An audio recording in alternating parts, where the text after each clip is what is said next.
काजोल एक बंगाली फैमिली की लड़की थी और जिगर एक गुजराती लड़का था। जिगर को काजोल एक दोस्त की शादी में मिली थी और दोनों में प्यार हो गया। दोनों ने अपने अपने परिवार वालों को इस शादी के लिए मना ही लिया और फिर काजोल और जिगर की शादी हो जाती है। काजोल की सास अल्पना को अपनी बहू को लाने का बहुत चाव था, पर काजोल बंगाली थी। यही बात अल्पना को पसंद नहीं आ रही थी। काजोल भी कहीं न कहीं एकदम से बंगाली परिवार से गुजराती परिवार में आ गई थी, तो वो भी इस बात से थोड़ा घबरा रही थी। शादी करके तो तुम आ गई हो, लेकिन हमारे गुजराती रीति रिवाज भी तुम्हें सब सीखने होंगे।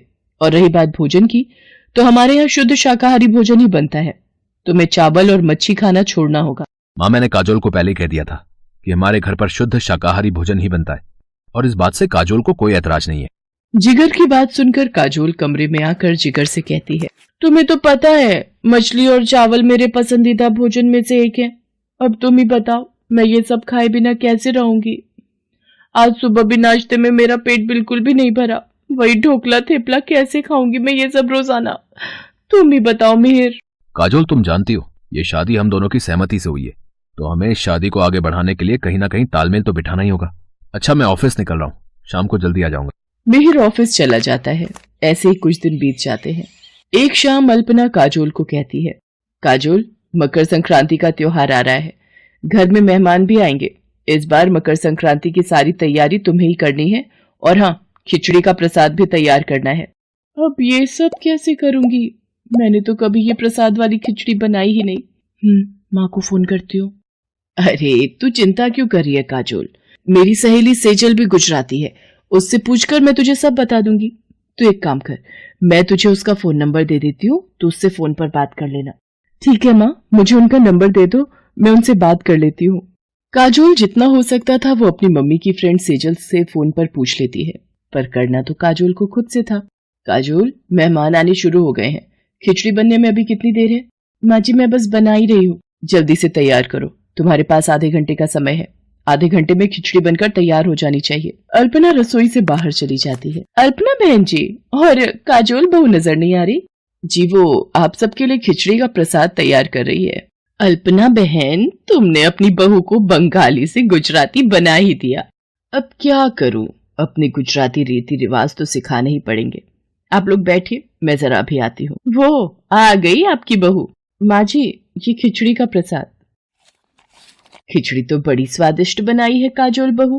हाँ, ये तो सच है, प्रसाद बहुत बढ़िया बनाया है, बिल्कुल गुजराती तरीके से। यूट्यूब पर सही दिखाया था।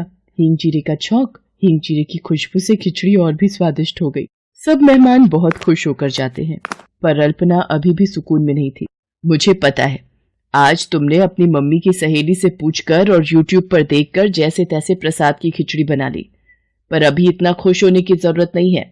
आगे अभी हमारे और भी रीति रिवाज हैं जिन पर ध्यान देने की बहुत जरूरत है। एक प्रसाद की खिचड़ी बनाने से तुम गुजराती नहीं बन गई हो। अल्पना की बात सुनकर काजोल बहुत दुखी होती है और कमरे में आ जाती है। तभी जिगर भी आ जाता है। अरे तुम माँ की बातों को दिल पर मत लिया करो, उनका स्वभाव ही ऐसा है। अच्छा, एक काम करो, तुम मेरे साथ बाजार चलो, मैं तुम्हें तुम्हारी पसंद के बंगाली रेस्टोरेंट से तुम्हारी फेवरेट डिश खिलाता हूँ। नहीं नहीं, हम बाजार का कुछ क्यों खाएं? क्या तुम मेरे हाथ की बनी गुजराती खिचड़ी नहीं खाओगे? अरे हाँ, मैं तो भूल ही गया था, तुमने तो आज खिचड़ी बनाई है। जल्दी से गरम गरम खिचड़ी लेकर आओ, और ऊपर से थोड़ा देसी घी भी डाल देना। अल्पना और काजोल का रिश्ता इसी तरह से चल रहा था। अल्पना के मन में काजोल के लिए खट्टी मीठी तकरार का सिलसिला अभी भी कायम था। ऐसे ही एक दोपहर अल्पना धूप में अचार और पापड़ सुखा रही थी।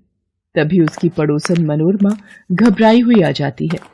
अरे अल्पना बहन, वो मैंने तुम्हें बताया था ना, मेरी बेटी प्रख्या जिस लड़के से प्यार करती है, अरे उसी के ऑफिस का वो लड़का, उसके घर रिश्ते की बात चल रही थी। वो लोग शाम को शगुन लेकर आ रहे हैं। तो ये तो बहुत अच्छी बात है मनोरमा बहन, पर तुम इतना घबरा क्यों रही हो? घबराने की बात यह है अल्पना बहन कि लड़के वाले बंगाली हैं और हम लोग गुजराती। लड़के ने फोन पर बताया है कि उसके दादा दादी भी साथ में आ रहे हैं और वो लोग बंगाली खाना ही खाते हैं, और लड़के ने कुछ पसंद की चीजें भी बताई हैं जो परिवार के लोगों के लिए बनानी है। कुछ समझ नहीं आ रहा बंगाली खाना कैसे बनाऊंगी, और प्रख्या को भी बंगाली साड़ी ही पहनकर तैयार होना है। अगर आप कहें तो मैं आपकी कुछ मदद करूं आंटी जी? देख नहीं रही हो मनोरमा बहन बड़ी परेशान है, तुम क्या भला मदद करोगी इनकी? अरे हाँ अल्पना बहन, तुम्हारी बहू भी तो बंगाली है। काजोल बहू, फिर तो बंगाली रीति रिवाज बहुत अच्छे ढंग से हो जाएंगे ना, कोई कमी तो नहीं रहेगी। आंटी जी, आप प्रख्या की सगाई की जिम्मेदारी मेरे ऊपर छोड़ दो, मैं सब कुछ संभाल लूंगी। काजोल जो बंगाली साड़ी अपने दहेज में लाई थी वही प्रख्या को पहनाकर तैयार करती है। लड़के वाले प्रख्या को बंगाली तरीके से तैयार देख बहुत खुश होते हैं। तरह तरह के बंगाली व्यंजन जब मनोरमा परोसती है तो सब बहुत वाहवाही करते हैं। मनोरमा लड़के वालों को काजोल और अल्पना से मिलवाती है।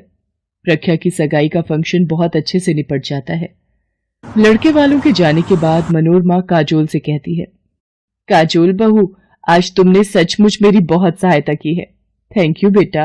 आंटी जी, इसमें थैंक यू की क्या बात है, प्रख्या मेरी बहन जैसी है।